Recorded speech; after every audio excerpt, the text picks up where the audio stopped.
आहे महायुतीचं सरकार हे लाडकी बहीण योजना अशाच पद्धतीनं पुढे सुद्धा सक्षमपणे कार्यरत आणि यशस्वीरित्या आम्ही चालू ठेवणार.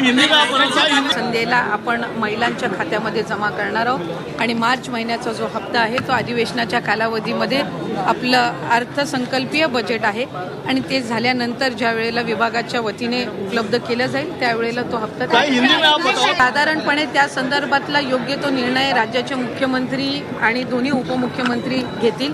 आम्ही आमच्या पद्धतीनं जी काही योजना आणि जो काही निधी हा आमच्यापर्यंत लाडक्या बहीण योजनेचा विभाग म्हणून येतो तो त्या महिलांच्या खात्यापर्यंत थेट पोहोचवणं, ती यंत्रणा अधिकाधिक सक्षम करणं आणि त्या धर्मवीर स्वराज्य रक्षक अनिल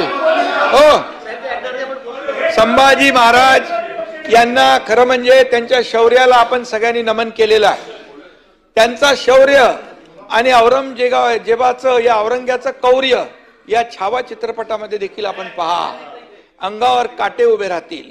काय त्यांनी आपल्या शंभू राजांचं छत्रपती संभाजी महाराजांचं हलाल केले. 40 दिवस त्यांना म्हणजे धर्म सोडा आणि तुम्हाला आम्ही सोडतो अशा प्रकारचं औरंग्याचं जे काही कौर्य दाखवलंय ते पाहिल्यानंतर खऱ्या अर्थाने आपल्या सगळ्यांच्या अंगावर काटे.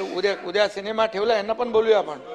उद्या ठेवलाय आणि म्हणून मी एवढंच सांगतो सभापती महोदय, आणि मी हेही सांगतो संभाजी महाराजांच्या बद्दल, देश धर्म पर मिटने वाला शेर शिवा का छावा था, महापराक्रमी परम प्रतापी एक ही शंभू राजा था, एक ही शंभू राजा था. अरे अशा या राजाचा अवमान करणं, या राजाचा अपमान करणं आणि या राजावर अत्याचार करणं. 40 दिवस डोळे काढले, डोळ्यांमध्ये शिगा घातल्या, गरम लोखंडी नख काढली, जीभ छाटली, अंगावरचे साल्टी सोडली, त्याच्यावर मीठ टाकलं. म्हणजे एवढं कौर्य, एवढं म्हणजे अमानवी कृत्य या औरंगजेबाने केलं. या औरंगजेब म्हणाले, अबू आझमी म्हणतात, या अशा औरंगजेबाला काय म्हणतात, कुशल प्रशासक. त्यांनी मंदिर बांधलं असं म्हणतात. काशी विश्वेश्वराचं मंदिर तोडलं, काशी विश्वेश्वराचं मंदिर, अनेक मंदिरं उद्ध्वस्त केली. छत्रपती शिवाजी महाराजांनी तर त्यांचा कल्याणची सुभेदार कल्याणचा त्याची सून, तिला साडी चोळी देऊन तिला आदराने पाठवलं. आणि जेव्हा छत्रपती संभाजी महाराज भेटत नव्हते त्यावेळेस या महाराष्ट्रामध्ये त्यांनी एवढा अत्याचार केला आया बहिणींवर की नद्यांमध्ये रक्ताळलेलं पाणी आणि प्रेत वाहत होती. आणि अशा या क्रूर कर्म्याला ज्यांनी फक्त आपले हिंदूच नाही, त्यामध्ये जैन असतील, बौद्ध असतील, सगळ्यांवर अत्याचार केले. मंदिरं तोडली, मंदिरं तोडून थांबले नाहीत, धर्मांतर केलं. हे सगळं करत असताना या ठिकाणी धर्मवीर संभाजी महाराजांनी जे हलाल त्यांनी केलं हे आपल्या सगळ्यांना माहित आहे.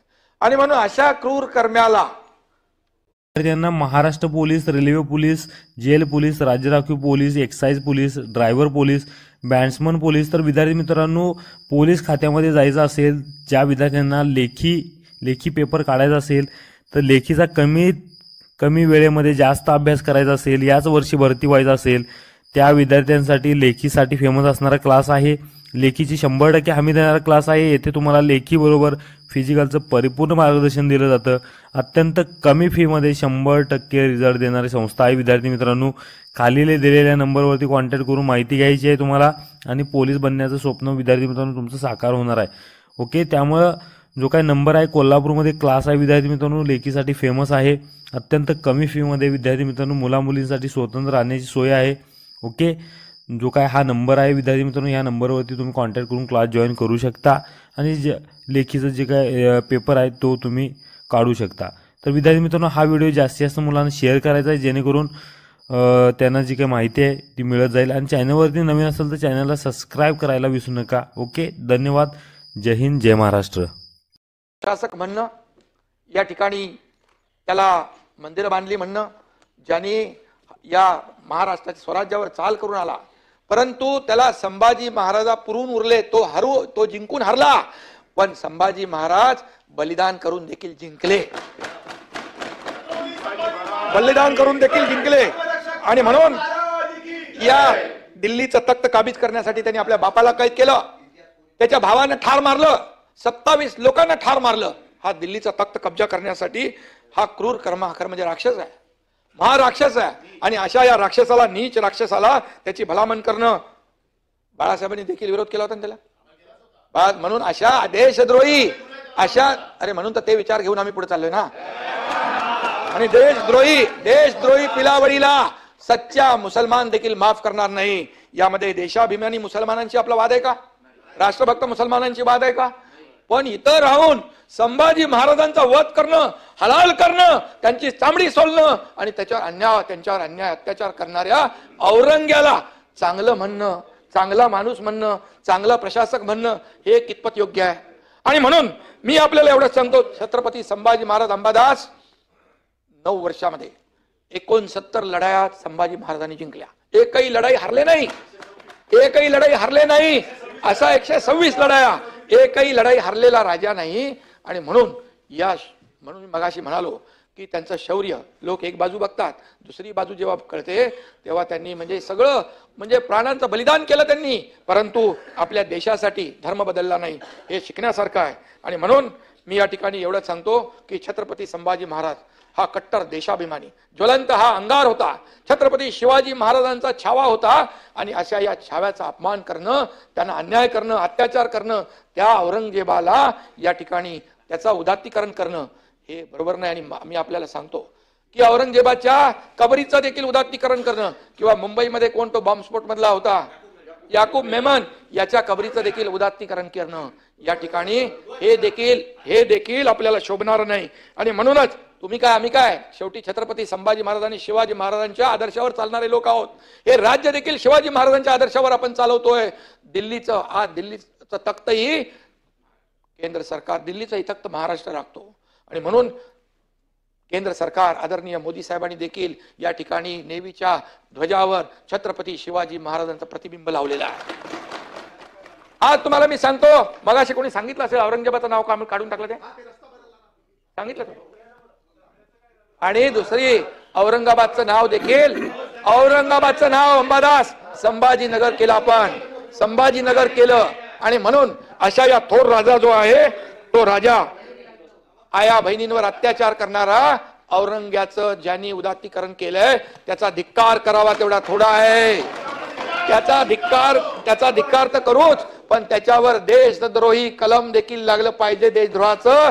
आणि त्याचबरोबर त्याला निलंबित केलं पाहिजे, अशी विनंती या ठिकाणी बडतर्फ करा.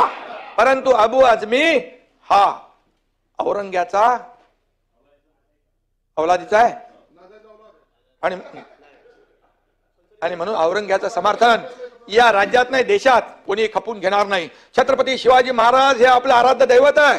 आणि म्हणून या महाराष्ट्राच्या आराध्य दैवताचा अपमान कोणी करत असेल, धर्मवीर संभाजी महाराजांचा अपमान कोणी करत असेल, तर त्याला माफ नाही.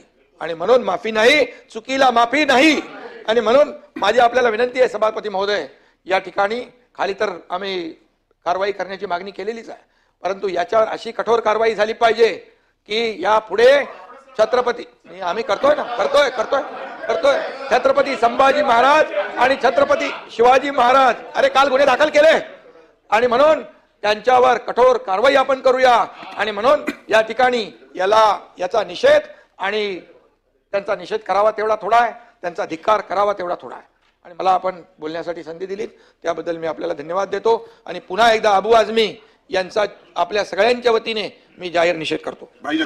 त्यांना Maharashtra police, railway police, jail police, राज्य राखीव police, excise police, driver police, batsman police, तर विद्यार्थी मित्रांनो पोलीस खात्यामध्ये जायचं असेल, ज्या विद्यार्थ्यांना लेखी पेपर काढायचा असेल, तर लेखीचा कमी वेळेमध्ये जास्त अभ्यास करायचा असेल, याच वर्षी भरती व्हायचं असेल, त्या विद्यार्थ्यांसाठी लेखीसाठी फेमस असणारा क्लास आहे. लेखीची 100% हमी देणारा क्लास आहे. येथे तुम्हाला लेखी बरोबर फिजिकलचं परिपूर्ण मार्गदर्शन दिलं जातं. अत्यंत कमी फीमध्ये 100% रिझल्ट देणारी संस्था आहे. विद्यार्थी मित्रांनो, खाली दिलेल्या नंबरवरती कॉन्टॅक्ट करून माहिती घ्यायची आहे तुम्हाला आणि पोलीस बनण्याचं स्वप्न विद्यार्थी मित्रांनो तुमचं साकार होणार आहे. ओके, त्यामुळं जो काही नंबर आहे, कोल्हापूरमध्ये क्लास आहे विद्यार्थी मित्रांनो, लेखीसाठी फेमस आहे. अत्यंत कमी फीमध्ये विद्यार्थी मित्रांनो मुलामुलींसाठी स्वतंत्र राहण्याची सोय आहे. ओके, जो काय हा नंबर आहे विद्यार्थी मित्रांनो, या नंबरवरती तुम्ही कॉन्टॅक्ट करून क्लास जॉईन करू शकता आणि लेखीचं जे काय पेपर आहे तो तुम्ही काढू शकता. तर विद्यार्थी मित्रांनो, हा व्हिडिओ जास्तीत जास्त मुलांना शेअर करायचा आहे जेणेकरून त्यांना जी काही माहिती आहे ती मिळत जाईल. आणि चॅनलवरती नवीन असेल तर चॅनलला सबस्क्राईब करायला विसरू नका. ओके, धन्यवाद. जय हिंद, जय महाराष्ट्र.